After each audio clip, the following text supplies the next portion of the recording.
Her face hit the table once, then again, then harder. Food, blood, and humiliation smeared together as the rich man laughed and told her to eat. What he didn't see was the man in the black suit standing up behind him. And that silence meant his life was already over. If this story pulled you in, make sure to hit that subscribe button so you never miss what's coming next. I've got another unforgettable story dropping tomorrow. And while you're here, jump into the comments and tell me where you're watching from. I love seeing our community from all around the world. All right, let's get back into it. Arthur Vandenberghe heard the slap before he saw what caused it. Sharp, clean, the sound of skin meeting skin with force behind it. He'd heard that sound before. In rooms where men learned consequences, where silence was currency and patience was power. His hand paused on his water glass. At the center of the diner, a woman stood frozen near one of the booths, her worn handbag clutched tight against her chest. She looked exhausted, dark circles under her eyes, clothes that had been washed too many times, shoes with worn heels. She was speaking softly to a man seated at the table, her voice apologetic. The man in the burgundy suit jacket rose from his seat, towering over her.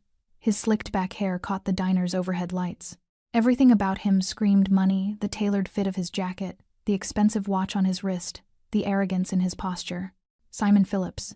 Arthur knew the name, knew the reputation, knew exactly what kind of man stood in front of that trembling woman. "Do you know who I am?" Simon's voice cut through the room like a blade. "Do I look like someone who manages people like you?" The woman, blonde hair pulled back, face pale with hunger or fear, or both, opened her mouth to respond. "I'm sorry," she stammered. "I didn't mean to. I thought you were—" Simon's hand moved faster than she could process. The slap echoed through the diner. Her head snapped to the side. The handbag fell from her grip, contents spilling across the floor. A wallet, tissues, a folded piece of paper that looked like it had been read 100 times. She stumbled backward, one hand rising instinctively to her burning cheek. Simon stepped forward. "You thought I was what?" he demanded. "The manager? Do I look like I work here?" "Please," she whispered. "I'm sorry. He grabbed a fistful of her hair. The diner collectively inhaled. Simon yanked her forward, forcing her down toward the table where his half-eaten meal sat cooling. Plates, silverware, a glass of water that tipped and spilled as he shoved her closer. "I said," Simon hissed, his face inches from hers. "Do I look like I manage people like you?" He slammed her face into the table. Once. The impact was brutal. Her forehead hit the wood hard enough to rattle the dishes. Ketchup and grease smeared across her cheek as Simon ground her face into the mess. "Eat," he commanded, his voice dripping with contempt. She gasped, struggling to breathe through the humiliation and pain. Her hands scrabbled against the table edge, trying to push herself up.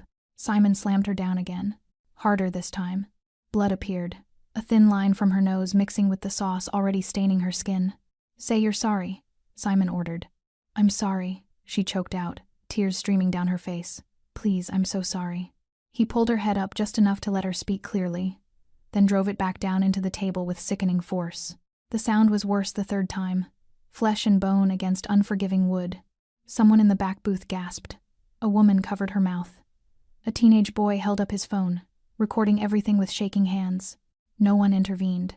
Simon's friends, 2 younger men seated at a nearby table, laughed. One of them raised his phone higher, making sure to capture the perfect angle. "That's what you get for interrupting my meal," Simon said, finally releasing her hair. The woman collapsed against the booth, sliding halfway to the floor. Her breathing came in ragged sobs. Blood dripped from her nose onto her gray sweater, already stained, already worn thin from too many washes and not enough rest between them. Simon straightened his burgundy jacket, smoothing down the fabric as if brushing off dust.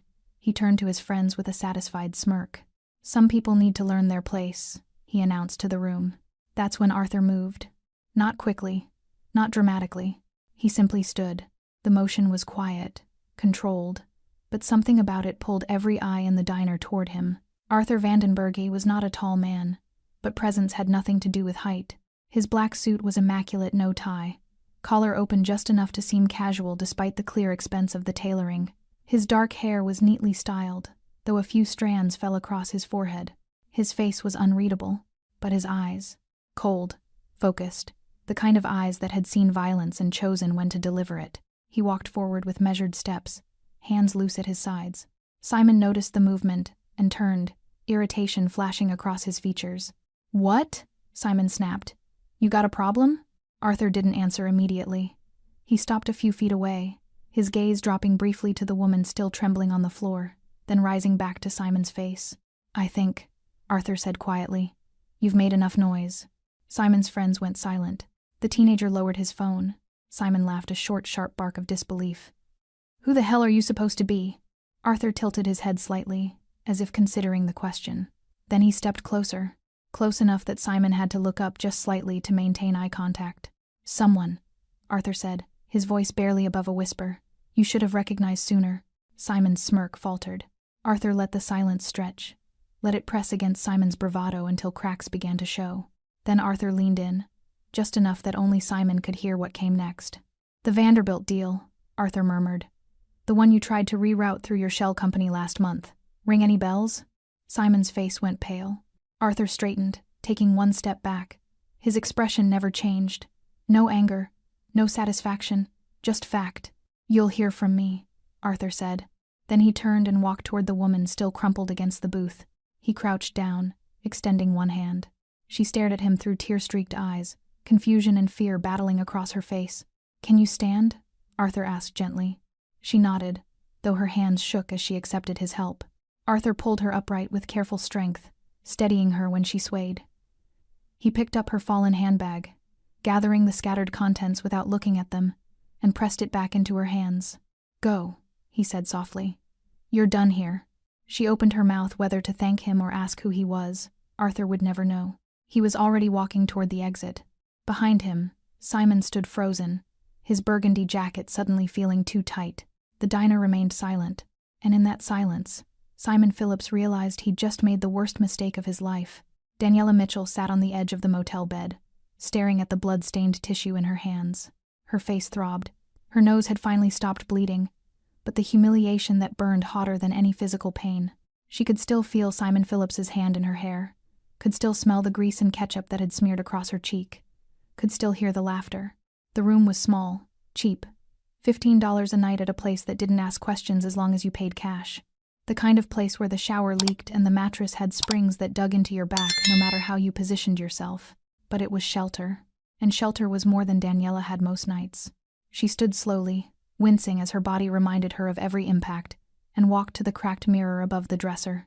The woman staring back looked like a stranger, bruise forming on her left cheekbone, split skin near her hairline, eyes red from crying and exhaustion. When did I become this person? The answer came unbidden. 3 months ago. 3 months ago, Daniela had a different reflection. She'd worn clean clothes that fit properly. Her hair had been professionally cut. Her smile had come easier, even if her marriage hadn't been perfect. Thomas Mitchell had been a good man. Not wealthy, not powerful, but steady. He worked construction, came home tired, and never raised his voice. Their apartment had been small, but theirs. Their life had been simple but stable. Then his heart stopped on a job site. No warning, no goodbye, just a phone call that ended everything. Daniela had stood in the hospital hallway, numb, while a doctor with kind eyes explained that sometimes these things just happened. Undiagnosed condition. Nothing anyone could have done. The funeral was small. Thomas didn't have many friends. He'd been a quiet man who kept to himself. But his brother came, Richard Mitchell, wearing an expensive suit and an expression that looked like sympathy if you didn't know him well. Daniela had known him well enough. We'll take care of everything, Richard had promised, squeezing her shoulder. Your family. She'd believed him. For exactly 1 week. The first sign came when Daniela tried to access their joint savings account. Account closed. She'd called the bank, certain it was a mistake. The representative had been apologetic but firm. The account had been closed by the secondary holder Richard Mitchell, who'd been added years ago when Thomas needed help managing finances during a previous medical issue. Daniela had called Richard immediately. It's for your own good, he'd explained, his voice smooth. You're grieving. You're not thinking clearly. I'm protecting Thomas's money until you're in a better place mentally. That's my money too, Daniela had said, her voice shaking. I need it to pay rent, to eat. You don't need to worry about any of that. I'll help you. But first, we need to talk about the apartment. The apartment that had been in Thomas's name. The apartment Richard now controlled as executor of his brother's minimal estate. You can't stay there, Richard had said. It's too expensive. Too many memories. I've already found someone to sublet it. You can stay with me and Patricia for a while, just until you get back on your feet. Daniela had refused. She'd found a lawyer, a tired-looking woman who'd reviewed the documents and delivered the truth Daniela already knew in her gut. Legally, he's within his rights. Your husband didn't have a will. Under state law, the brother has authority as next of kin to manage the estate. And since your name isn't on the lease or the account. Daniela had left that office with nothing but the knowledge that everything she thought was hers had never legally belonged to her at all. The eviction notice came 2 weeks after the funeral. Daniela packed what she could carry into 2 suitcases and left the rest behind. Clothes, photos. The coffee maker Thomas had bought her for their anniversary. All of it abandoned because Richard wanted her gone and had the power to make it happen. She'd tried calling him one last time.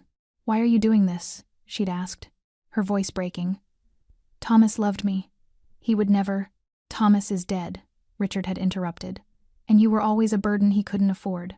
I'm not going to enable your dependence the way my brother did." The line went dead. Daniela had stood on the sidewalk outside her former home, 2 suitcases at her feet, and realized she was completely alone. The shelters came first. Cold buildings filled with desperate people and overworked staff. Daniela had stayed in 3 different ones over the course of a month, moving when beds filled up or when the maximum stay limit kicked in. She'd applied for jobs, dozens of them.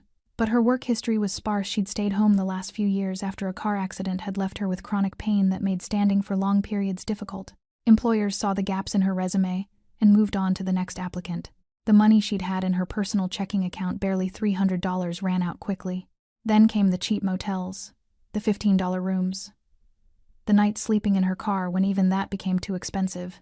Hunger became constant. Daniela learned to stretch a single meal across an entire day, learned which gas stations threw out still edible food, learned which churches offered free dinners on which nights. She lost weight, lost hope, but she never stopped looking for work. That's what had brought her to the diner. She'd seen the help wanted sign in the window and felt a flutter of something that might have been hope. Waitressing meant tips. Tips meant cash. Cash meant food and maybe a real room somewhere.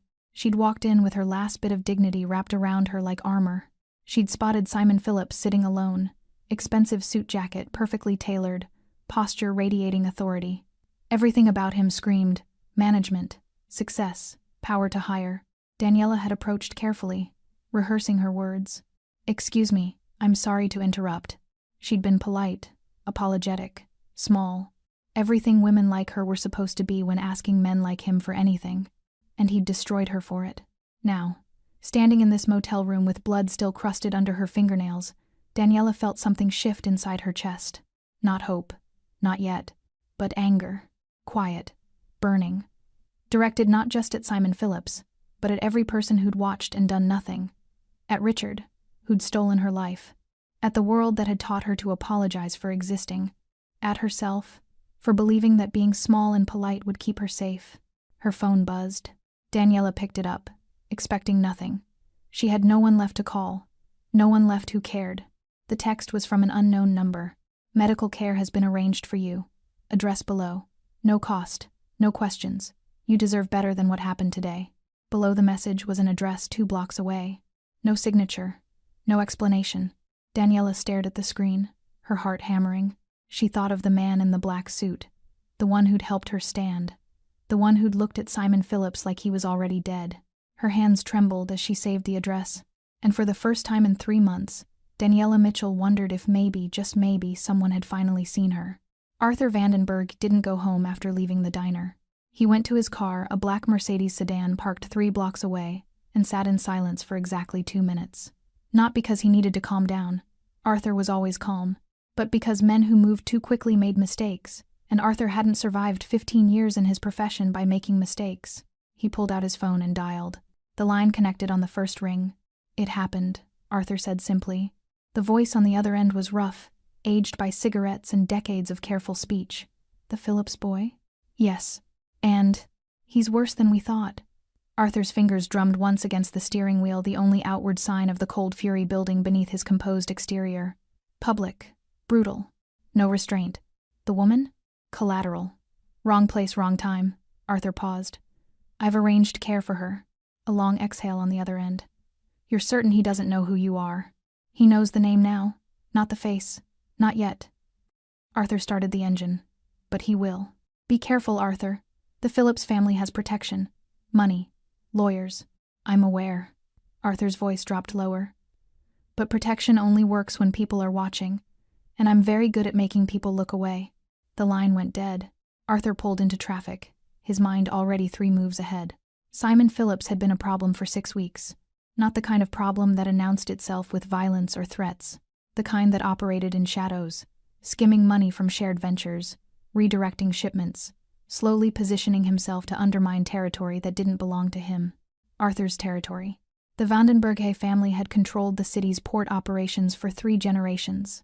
Legitimate businesses built on carefully maintained relationships, backed by the kind of power that didn't need to advertise itself. Politicians knew the name. Police knew better than to look too closely. Competitors knew to negotiate, not challenge. Simon Phillips had decided rules didn't apply to him. It started small. A shipping container that arrived late. A warehouse lease that mysteriously fell through. Arthur had noticed the pattern immediately. Someone was testing boundaries, seeing how far they could push before consequences materialized. Arthur had his people investigate. They'd traced it back to Phillips Enterprises, a real estate and investment firm run by Simon's father, Gregory Phillips. Old money. Established reputation. The kind of family that donated to museums and had their names on hospital wings. But beneath the philanthropic facade, Gregory Phillips was expanding, aggressively. His son Simon was the tip of that spear, young, ambitious, and too arrogant to understand that some territories came with invisible borders you crossed at your own peril. Arthur had planned to handle it quietly. A meeting. A clear explanation of boundaries. Perhaps a small financial consequence to reinforce the lesson. Then he'd watched Simon Phillips slam a starving woman's face into a table for asking for a job. And Arthur had realized Simon wasn't just a business problem. He was a cancer that needed to be cut out completely. The medical clinic was small, discreet, and asked no questions.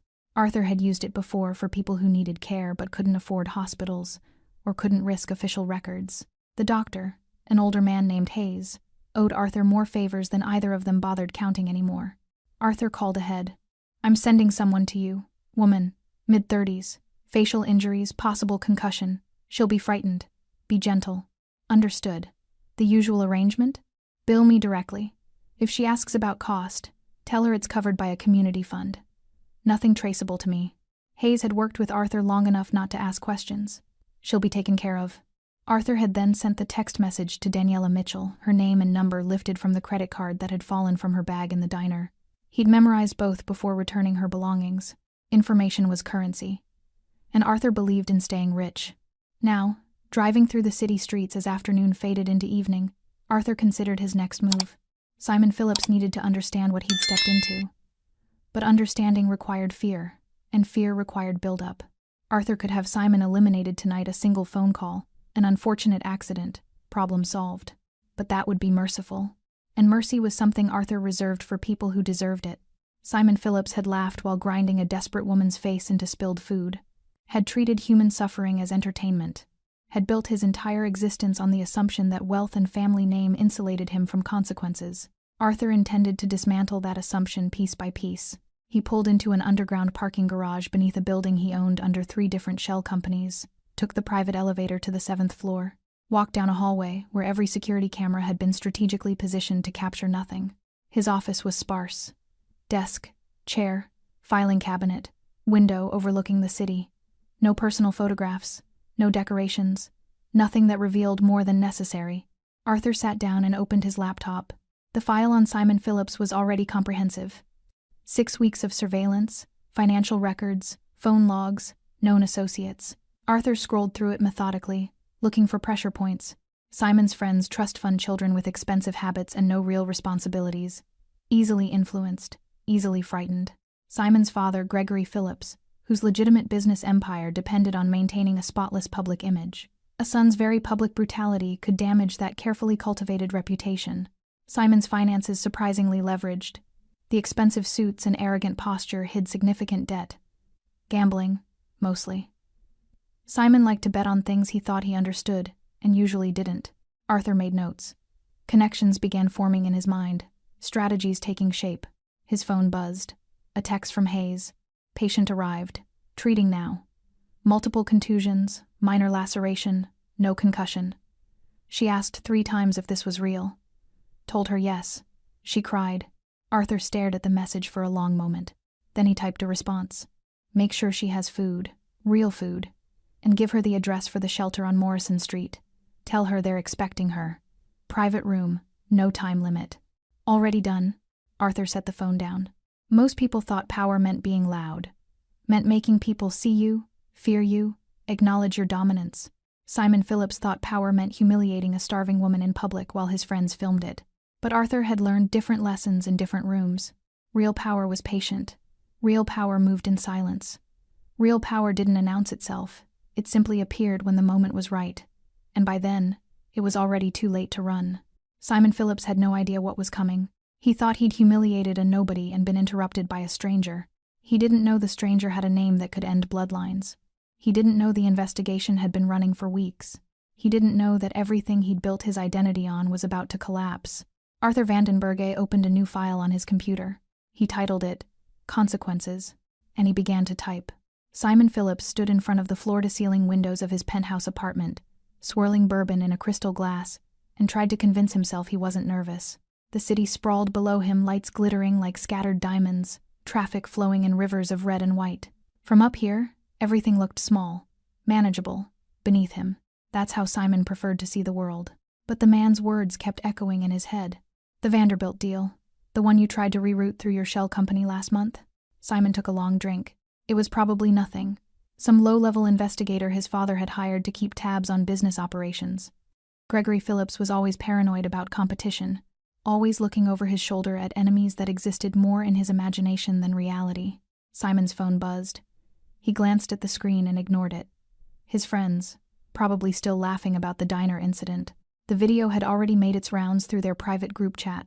23 messages, mostly crying laughing emojis and comments about putting trash in its place.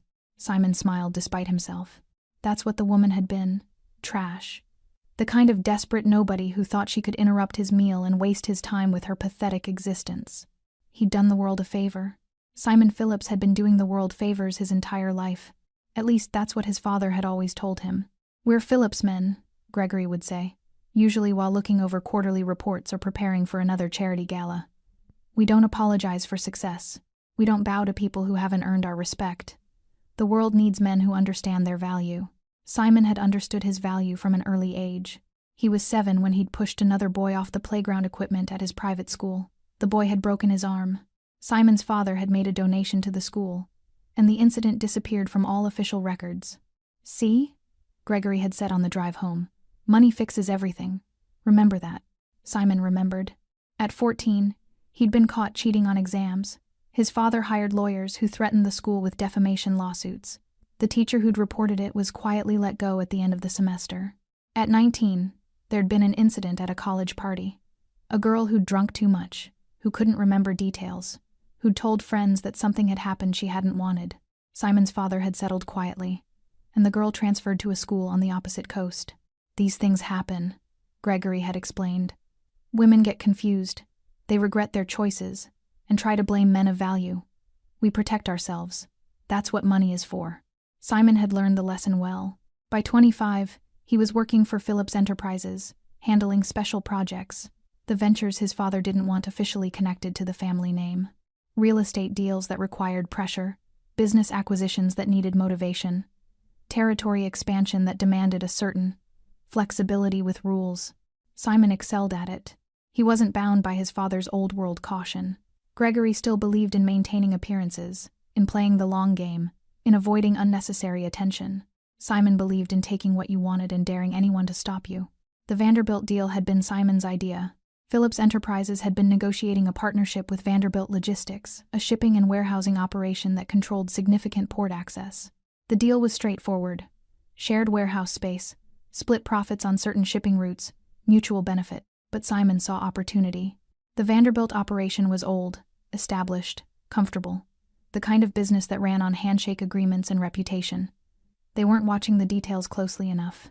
Simon had created a shell company, Bennett and Associates, and quietly rerouted 3 shipments through it before they reached the official shared warehouse. Small amounts, test runs, enough to skim profit without triggering immediate red flags. It had worked perfectly, until today, until the man in the black suit had said those words.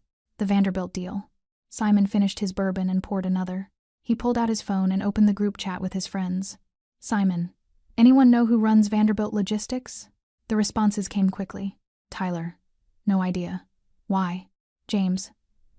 Some old family business, I think. Why are you asking? Simon. Just curious. Someone mentioned it today. Tyler. This about the diner thing? Dude, that video is gold. James. You should post it publicly. Simon. Not yet. Keep it private for now. He switched to a different contact.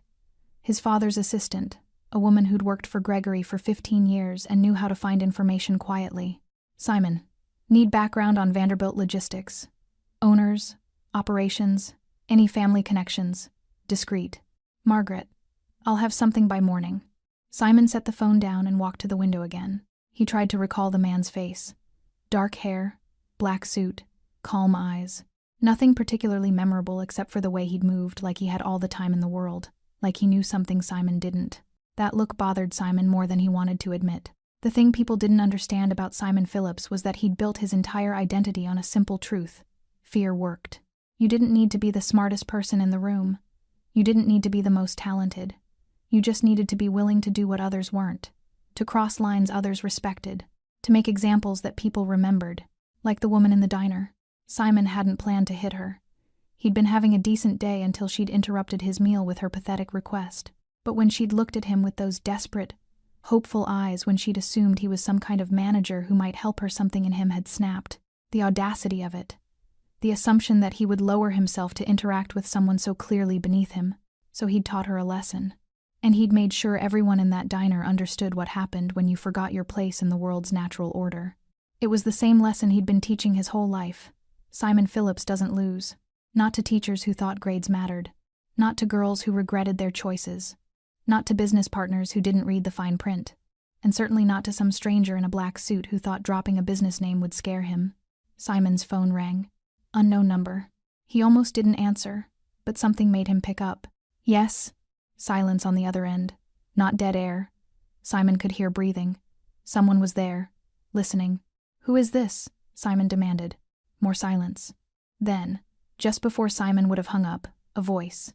Calm, familiar from the diner. You should have recognized me, Simon. Simon's hand tightened on the glass. Who the hell? Arthur Vandenberge. In case you were wondering. The name hit Simon like cold water. Vandenberge. Not Vanderbilt. Vandenberge. I don't know what you think you... 3 shipments, Arthur continued, his voice never rising above conversational. Bennett and Associates. Registered to an address that doesn't exist. Using paperwork signed by people who don't work for Phillips Enterprises. Simon's throat went dry. You've been stealing from me for 6 weeks, Arthur said. I was planning to handle it quietly. A conversation. Financial restitution. Professional courtesy. Simon found his voice. Look, if this is about business, we can. But then I watched you slam a starving woman's face into a table because she asked for a job. Silence. So now, Arthur said softly, I'm going to handle it differently. The line went dead. Simon stood frozen, bourbon forgotten, staring at his reflection in the dark window. For the first time in his life, Simon Phillips felt something he didn't recognize. It took him a moment to identify it. Fear. Daniela woke to sunlight streaming through clean curtains. For a moment, she didn't remember where she was. The bed was too soft. The room was too quiet. The air didn't smell like mildew and desperation. Then it came back. The clinic. Dr. Hayes with his gentle hands and gentler questions. The shelter on Morrison Street, except it wasn't like any shelter she'd stayed in before. Private room. Real bed with clean sheets. A bathroom that didn't require standing in line. Food brought to her door 3 times yesterday by a woman named Rosa who smiled and said, You rest, honey. That's your only job right now. Daniela sat up slowly, testing her face. The swelling had gone down. The cuts were bandaged. The bruises had bloomed into full-color purple and yellow across her cheekbone, but the pain had dulled to a manageable ache. She walked to the small mirror above the dresser. The woman staring back still looked haunted, but for the first time in months, she also looked cared for. Who did this? The question had kept her awake most of the night. The text message had come from an unknown number. Dr. Hayes had deflected every question about payment with the same answer. Community fund. Don't worry about it. Rosa at the shelter had been similarly vague. A benefactor arranges these rooms for people who need them. No strings attached, but Daniela knew better. Nothing came without strings. She'd learned that lesson the hard way with Richard.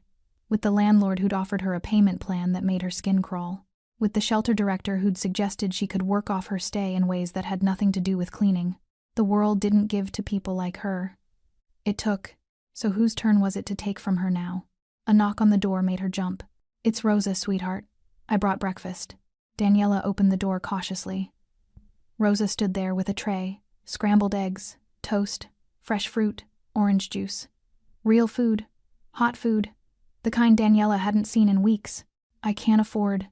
"It's included," Rosa interrupted gently, setting the tray on the small table by the window. "Everything here is included.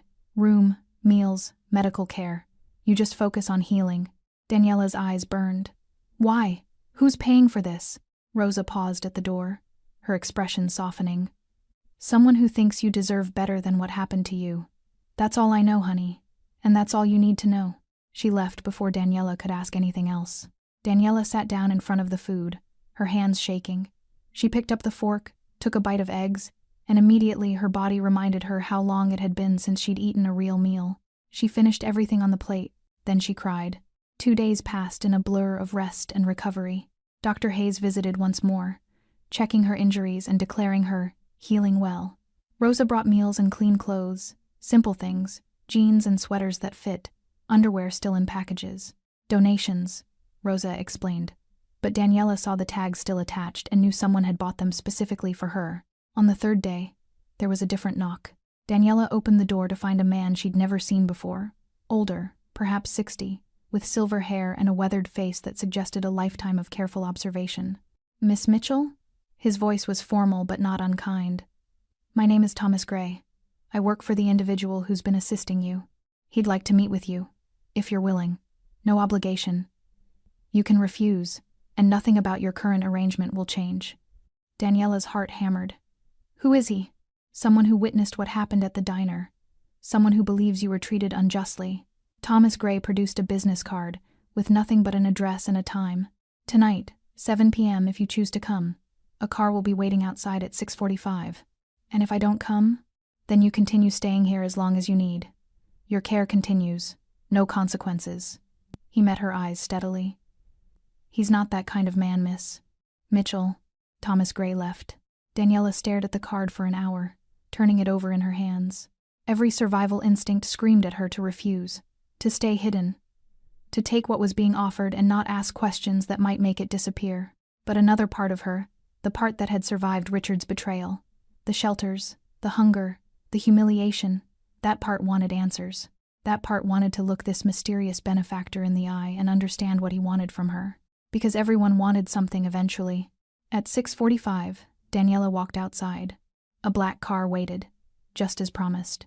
The driver said nothing during the 20-minute trip through the city. Daniela watched the buildings change from the shelter's modest neighborhood to something wealthier: glass towers, expensive restaurants, streets that looked cleaned daily. They stopped in front of a building that looked more like a modern art installation than an office. All sharp angles and dark glass. Thomas Gray met her at the entrance. "7th floor, he said, guiding her to a private elevator. "He's expecting you." The elevator opened directly into an office.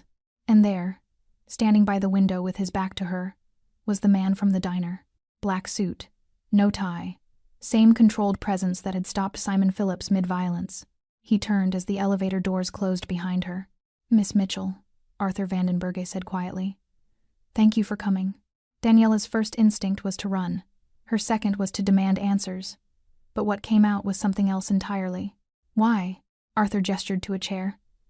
"Please, sit." She remained standing. "Why are you helping me? What do you want?" "Nothing. Everyone wants something." Arthur's expression didn't change, but something flickered in his eyes: recognition, perhaps, or respect. Fair assumption. Given what you've been through, probably the only smart assumption. "So what's the truth?" Arthur walked to his desk and picked up a folder. He held it but didn't open it. "The truth is, I was already investigating Simon Phillips when I witnessed what he did to you. His attack on you wasn't random cruelty, it was confirmation of something I already suspected. Which is, that he's a man who believes consequences don't apply to him. That he's dangerous not because he's powerful, but because he thinks power means he can hurt anyone weaker, without repercussion." Daniela's throat tightened. "And you're going to stop him?" I'm going to ensure he faces appropriate consequences, yes. By helping me? I don't understand. Because you were collateral damage, Arthur interrupted gently. You walked into that diner looking for work, not confrontation. You didn't deserve what happened. And in my experience, the people who suffer most from men like Simon Phillips are the ones everyone ignores. He set the folder on the desk. I'm helping you because it's right, not because I want something from you. Daniela stared at him, searching for deception. But his expression remained calm, open, honest. I don't believe you, she whispered. I know. Arthur moved back to the window. That's why I'm not asking for anything in return. Stay at the shelter. Take time to heal. When you're ready, Rosa will help you find work, real work, legitimate employers, fair wages, or don't. The choice is entirely yours. Then why am I here? Why did you want to meet me? Arthur was quiet for a long moment. Then he turned back to her. Because I wanted you to know you're not invisible, Miss Mitchell. Simon Phillips treated you like you were nothing. I needed you to understand that you're not. Something cracked in Daniela's chest, the armor she'd built over 3 months of being discarded and dismissed and destroyed. She sat down abruptly, her legs suddenly unable to hold her. Arthur remained by the window, giving her space. What happens now? Daniela asked finally. That depends. Arthur's voice was careful.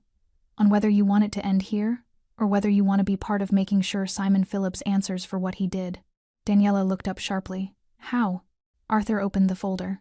Tell me everything you remember from that day. Every detail, no matter how small. And then tell me what you noticed about him that no one else saw.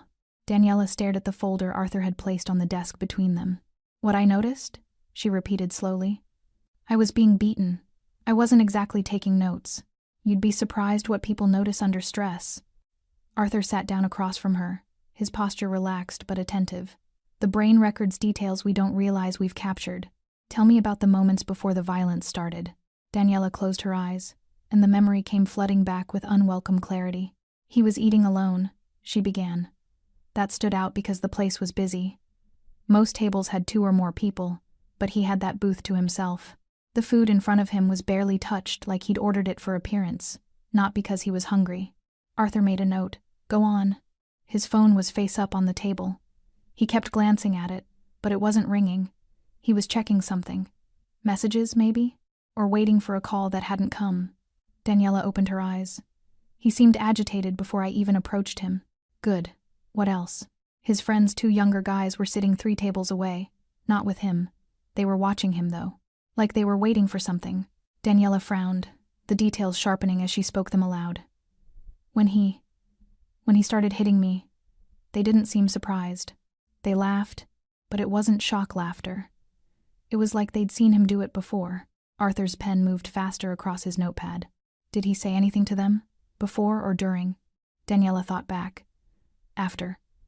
When he let me go, he turned to them and said, Some people need to learn their place.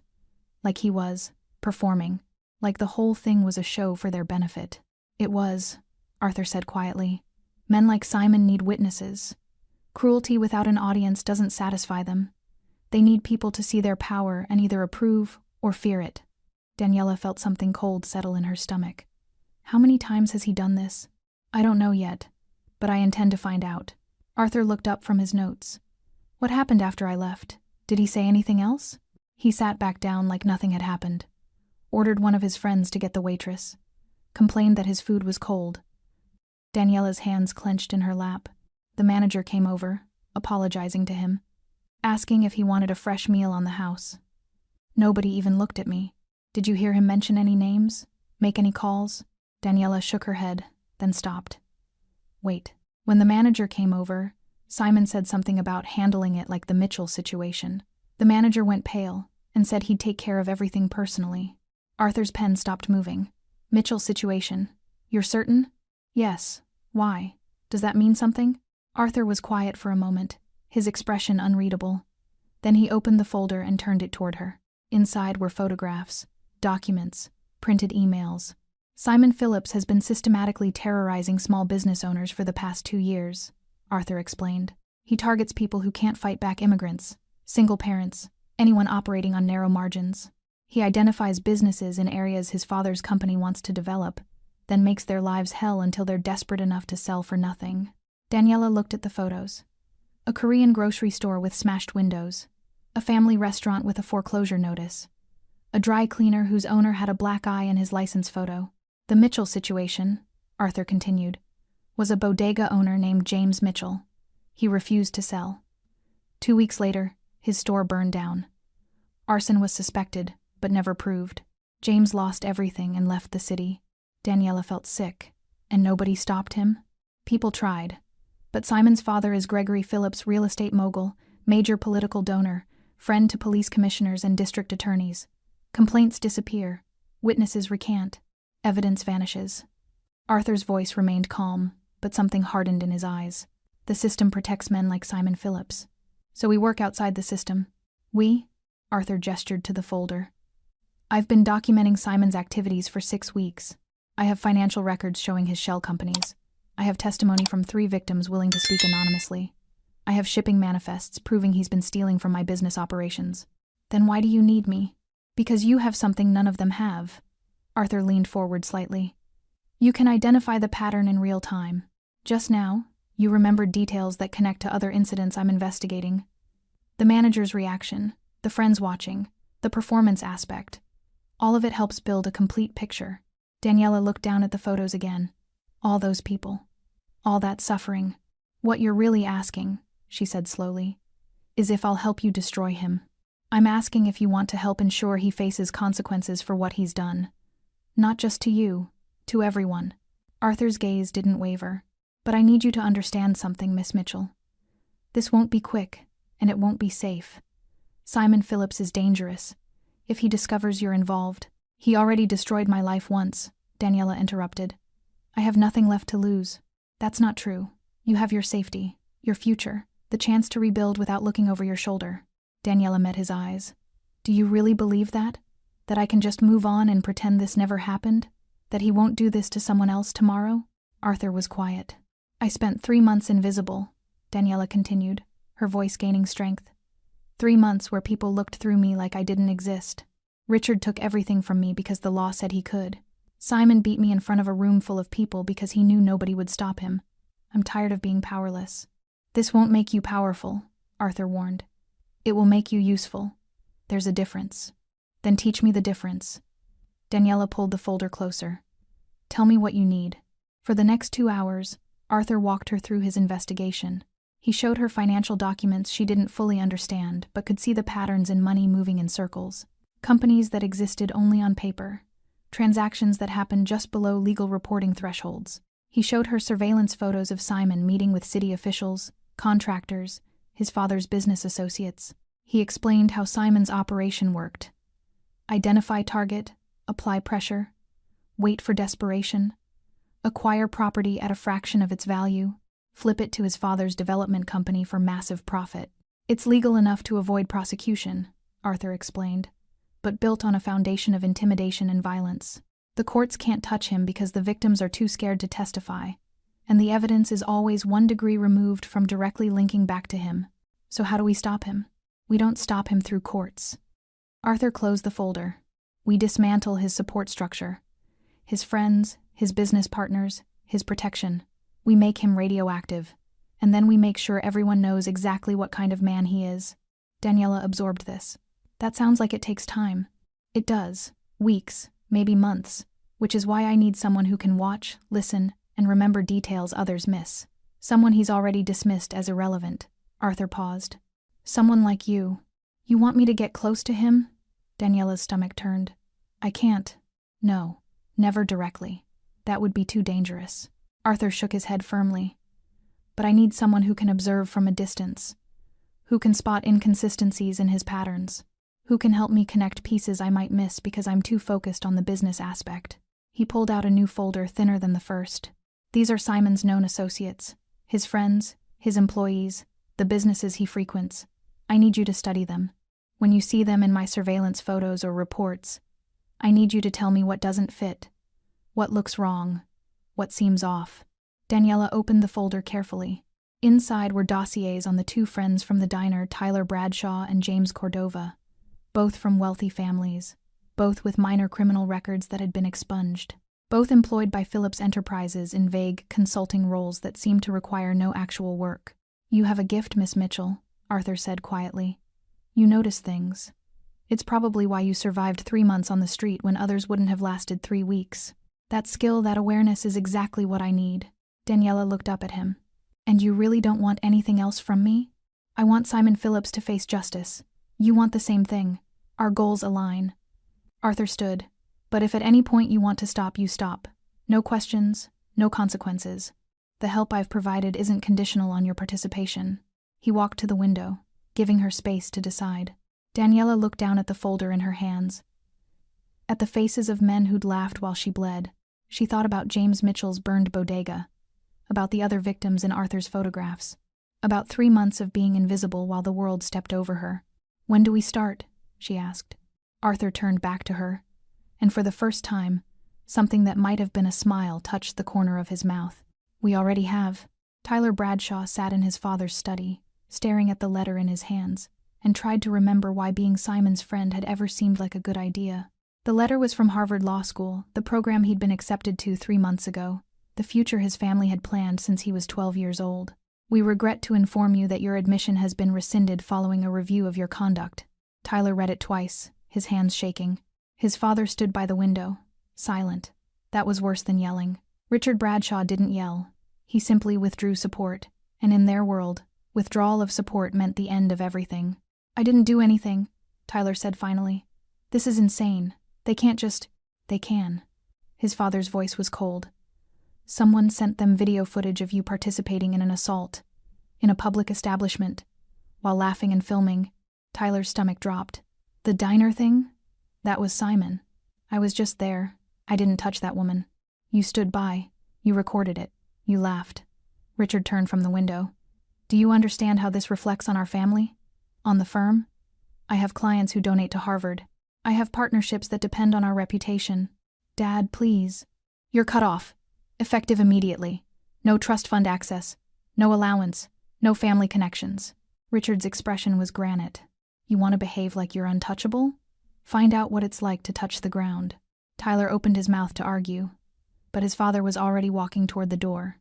"Figure out who you are without my name protecting you. If you manage that, we'll talk." The door closed. Tyler sat alone in the study, the Harvard letter crumpling in his fist. His phone buzzed. A text from James Cordova. "James, dude, we need to talk. Something's wrong." Across the city, James Cordova was having his own crisis. The trust fund he'd been living off since graduation, the one that paid for his penthouse, his car, his lifestyle had been frozen. Not empty, frozen. His lawyer had been apologetic but clear. "There's an ongoing investigation into financial irregularities with Phillips Enterprises. Because you're listed as a consultant, your accounts are subject to scrutiny. This could take months to resolve." "Months," James had nearly shouted. "I have rent due in 3 days. I have car payments. I have—" "You should consider alternative employment," the lawyer had suggested gently. James had hung up. Now he sat in his penthouse for 3 more days, anyway, and tried to understand how his life had fallen apart in less than a week. The investigation had come out of nowhere. Federal agents asking questions about shell companies, shipping manifests, real estate transactions. James didn't know anything about the actual business side of Phillips Enterprises. He'd been hired because his father was a city councilman, and Simon wanted the connection. But apparently, being tangentially connected was enough to destroy everything. His phone rang. "Simon." James almost didn't answer. "What the hell is happening?" James demanded the moment he picked up. "Stay calm," Simon said, but his voice was tighter than usual. "It's a fishing expedition. They're trying to scare us. Well, it's working. My accounts are frozen, Simon.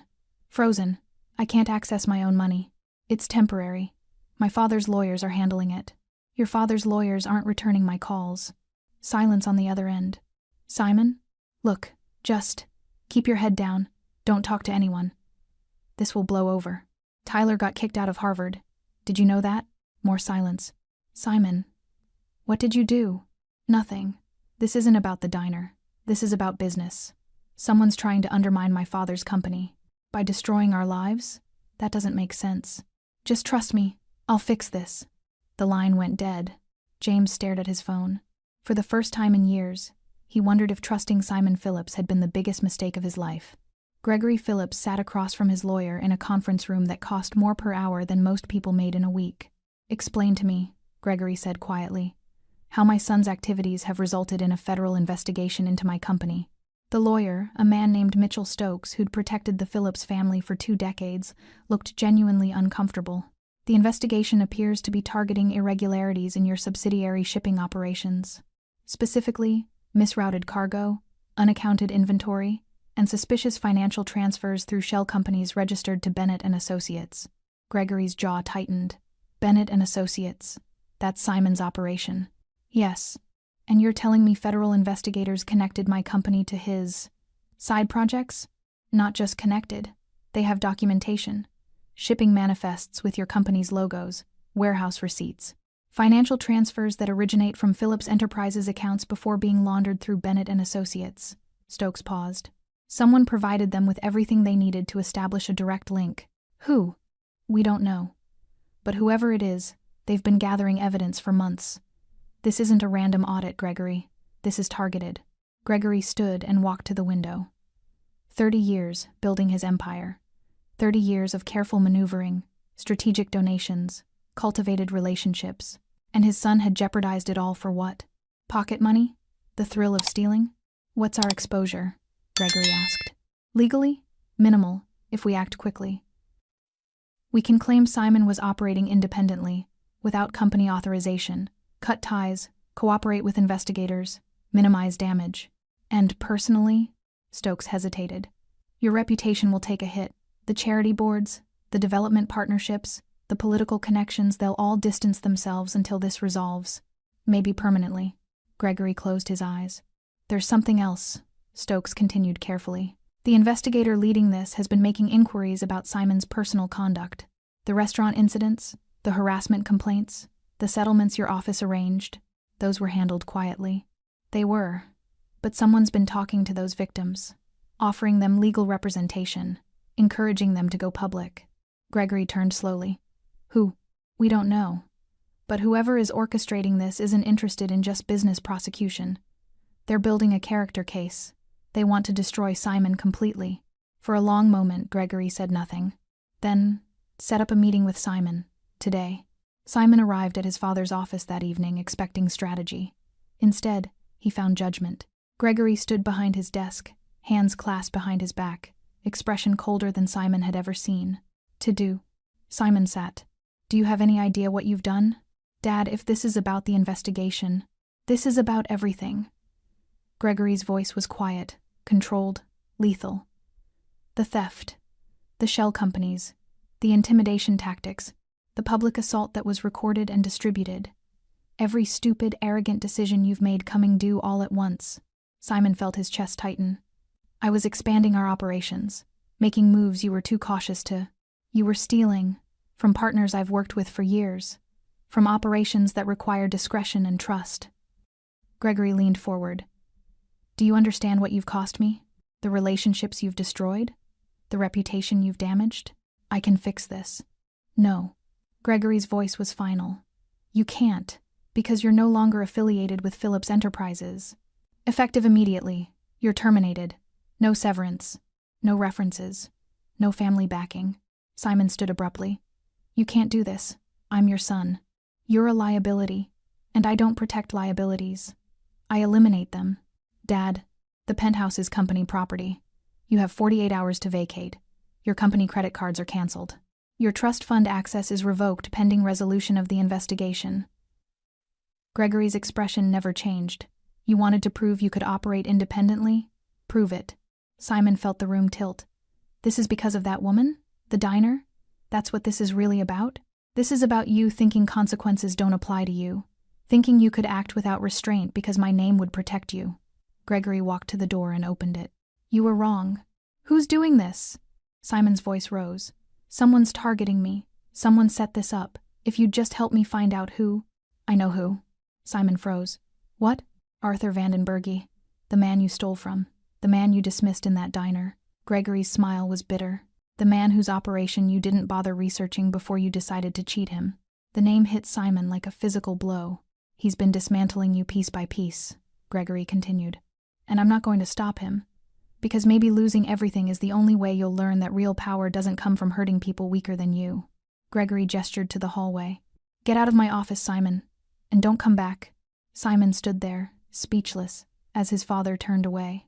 And for the first time in his life, Simon Phillips understood what it meant to be alone. Simon Phillips sat in the basement of a building he didn't recognize, at a table he hadn't chosen, waiting for a man he'd underestimated. The room was concrete and sparse. One table, 2 chairs, a single overhead light that cast harsh shadows. No windows. One door locked from the outside. Simon had arrived 30 minutes ago, escorted by 2 men who'd said nothing except, "Mr. Vandenberg is expecting you." He'd considered running, but where would he go? His penthouse was gone. His bank accounts were frozen. His father had disowned him. His friends had stopped answering his calls. The door opened. Arthur Vandenberg entered, wearing the same black suit Simon remembered from the diner. No tie. Calm expression. He carried a folder and set it on the table before sitting down across from Simon. "Thank you for coming," Arthur said quietly. "Like I had a choice." "You always have choices, Simon. You've simply run out of good ones." Arthur opened the folder.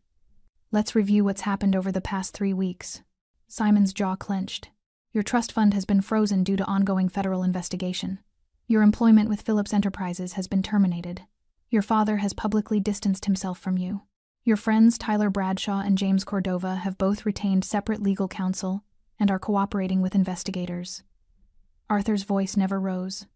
"Your penthouse has been vacated. Your car has been repossessed. Your club memberships have been revoked." "You did this," Simon hissed. "I provided evidence of crimes you committed. The consequences are yours." Arthur turned a page. "Let's talk about those crimes.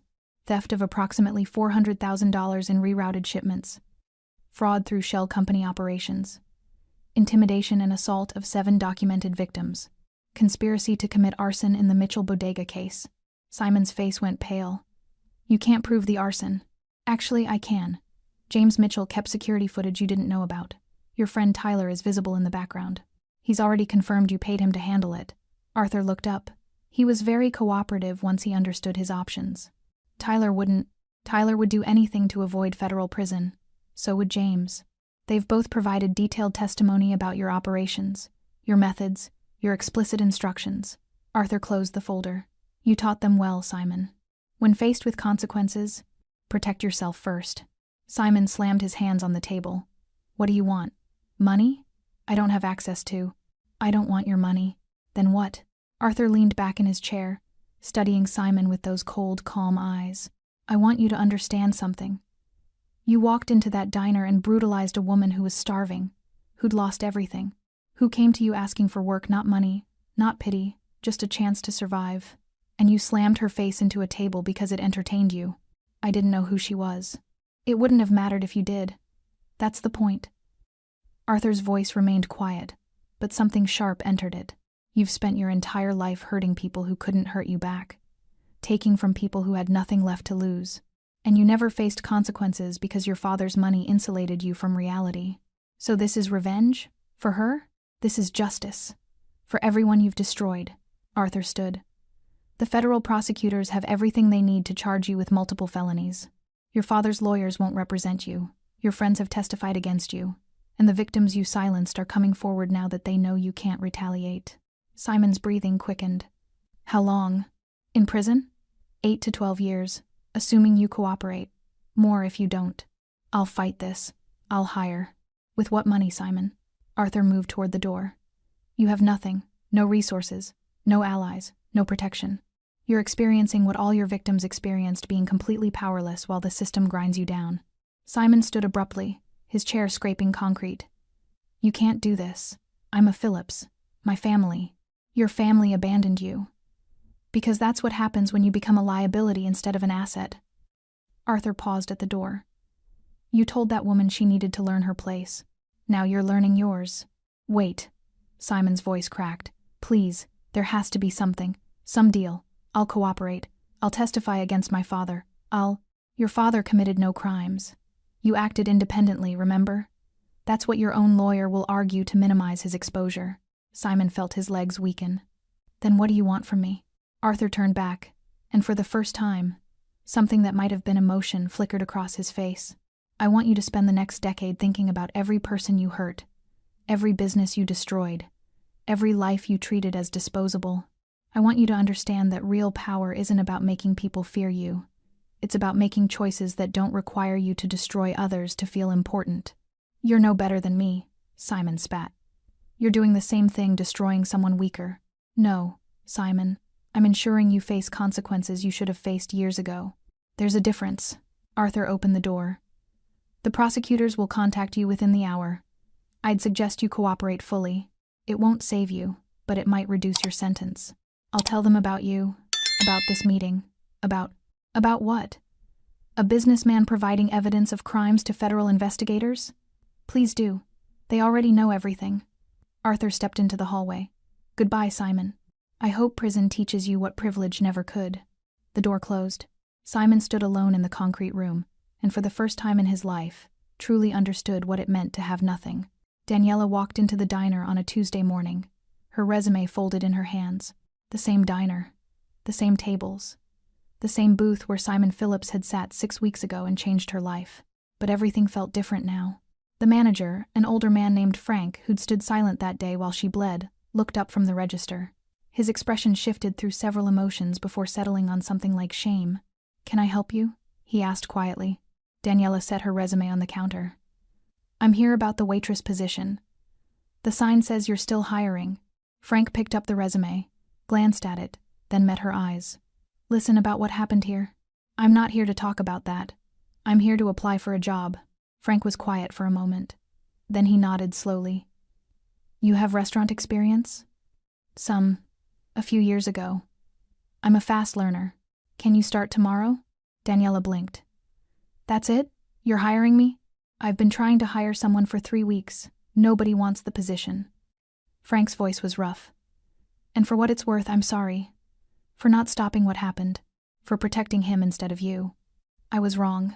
Daniela felt something tight in her chest loosen. Thank you. 6 a.m. tomorrow. Training starts at 6:30. Wear comfortable shoes. She nodded and turned to leave. Miss Mitchell? She paused. That man who helped you. The one in the black suit. Frank's expression was cautious.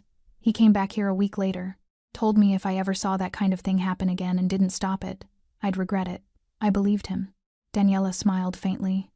You should have. She walked out into the morning sun. Rosa was waiting outside, leaning against her car, a proud smile on her face. They'd driven here together, moral support, Rosa had called it. Well? Rosa asked. I start tomorrow. Rosa pulled her into a fierce hug. I'm so proud of you, honey. Daniela hugged her back, tears threatening but not falling. Thank you. For everything. You did this yourself. I just kept you fed while you figured it out. They drove back to the Morrison Street shelter, though Daniela had her own apartment now. Small, studio, but hers. Paid for with the money she'd earned, helping Arthur document Simon's crimes. Real work, real payment, nothing she hadn't earned. Arthur had offered more, a permanent position, better pay, involvement in other investigations, but Daniela had declined. I need to rebuild my life, she'd explained. Not build a new one inside yours. Arthur had understood. He'd helped her find the apartment, co-signed the lease when her credit was too damaged, and then stepped back. No strings, no expectations, just like he'd promised. That evening, Daniela sat in her apartment and opened her laptop. She'd started writing 3 weeks ago, not for publication, just for herself. A way to process everything that had happened, the loss, the humiliation, the slow climb back. But tonight, she opened a different document. A letter. Dear Mr. Vandenberg, I've started this letter 6 times and deleted it each time because I don't know how to thank someone for giving me back. Something I didn't realize. I'd lost my belief that people can be good without wanting something in return. You helped me when I had nothing to offer. You treated me like I mattered when the world had convinced me I didn't. You gave me the chance to be part of stopping someone who hurt a lot of people, including me. And then you stepped back and let me rebuild on my own terms. I'm writing to tell you that I got the job. At the diner, same place where everything fell apart. It felt important to go back there as someone employed, not someone begging. Frank apologized. I don't know if that matters, but I think it might eventually. I also want you to know that I understand now what you meant about power. Real power isn't loud. It doesn't announce itself. It doesn't need witnesses or applause. It just moves, quietly, carefully, until everything shifts and people like Simon Phillips realize too late that they were never as untouchable as they believed. Thank you for teaching me that. And thank you for seeing me when I was invisible. I hope you're well. Daniela Mitchell. She read it 3 times, then closed the laptop without sending it. Some gratitude didn't need to be spoken. Some debts didn't need to be acknowledged. Some people helped because it was right, and expecting recognition defeated the purpose. Daniela stood and walked to her small kitchen. She made tea, real tea, not the cheap packets from gas stations. She sat by the window and watched the city lights, and she allowed herself to believe that maybe, just maybe, things could actually get better. Arthur Vandenberge stood at the window of his office, watching the sunrise paint the city in shades of gold. His phone buzzed. A message from Thomas Gray. Philip sentencing today. Thought you'd want to know. Arthur didn't respond. He'd known the date for weeks. Simon Phillips would stand before a judge this morning and hear his sentence. 8 years in federal prison, with possibility of parole after 5. His cooperation had reduced what could have been 15. His father wouldn't attend. His friends had moved on. The victims he'd terrorized would finally have closure. Arthur felt no satisfaction. Justice wasn't meant to feel good. It was meant to restore balance. Another message arrived. This one from an unknown number. A photo. Daniela Mitchell, wearing a waitress uniform, standing behind the counter of the diner. She was smiling not broadly, but genuinely. A customer sat at the counter, coffee in hand, laughing at something she'd said. No message accompanied the photo, just the image. Arthur saved it and set his phone down. He thought about the day he'd walked into that diner for a simple meal and witnessed something that confirmed what he'd already suspected, that Simon Phillips was beyond redemption, that he needed to be stopped permanently. But he also thought about what he'd gained, proof that helping someone didn't require ownership, that power used correctly could rebuild instead of destroy, that sometimes the smallest actions, a text message, a doctor's visit, a safe room, could change the trajectory of someone's entire life. Thomas Gray entered without knocking. The federal prosecutor called. Phillips accepted the plea. It's done. Good. The victims are satisfied. Mitchell's family has received restitution. The businesses he destroyed are being compensated through seized assets. Arthur nodded. And the woman? Daniela Mitchell? She's exactly where she needs to be. Arthur turned from the window. Working, rebuilding, living. Thomas studied him. You did good work here. We did good work. You, me, everyone who helped gather evidence. But you're the one who saw it through. Arthur didn't respond. They stood in comfortable silence. Then Thomas asked the question Arthur had been waiting for. What's next? Arthur walked to his desk and opened a new folder. Inside were documents, photographs, preliminary surveillance reports. There's a developer on the west side targeting immigrant families, buying buildings, evicting tenants, demolishing homes. His methods are legal but ruthless. Arthur looked up. I'd like to have a conversation with him. Thomas smiled faintly. I'll make the arrangements. He left. Arthur sat down and reviewed the new case. Another powerful man who believed consequences didn't apply to him. Another investigation that would take patience, documentation, careful maneuvering. Another opportunity to prove that real power didn't shout. It watched. It waited. It moved when the moment was right. His phone buzzed again. Another message from the unknown number. Thank you. 2 words. Nothing more. Arthur typed a response. You're welcome. Keep moving forward. He sent it and deleted the conversation. Some connections didn't need to be maintained. Some debts didn't need to be acknowledged. Some people helped because it was right, not because they wanted credit. Arthur closed the folder and stood. The city spread out before him, millions of people living their lives, most of them good, some of them predatory, all of them navigating systems designed to protect the powerful. But systems had cracks, and in those cracks, men like Arthur operated. Not heroes, not villains. Just people who understood that silence could be more powerful than noise, that patience could accomplish what force never would, that watching and waiting could bring down empires built on arrogance. Simon Phillips had thought power meant being loud, meant making people see him, fear him, acknowledge his dominance. Arthur Vandenberge had proved that real power doesn't shout. It watches. It waits. And when the moment comes, it moves with precision that leaves no room for escape. Simon Phillips learned that lesson in a concrete room with no exit. And somewhere in the city, a woman who'd been invisible finally felt seen. That was justice. That was enough. Thanks for staying with this story. Right till the final moment, you're the reason these stories come alive. If you're ready for another powerful journey, just tap the next video on your screen. And before you go, leave a quick comment and rate this story from 1 to 10. I'm excited to see your thoughts and connect with you down there.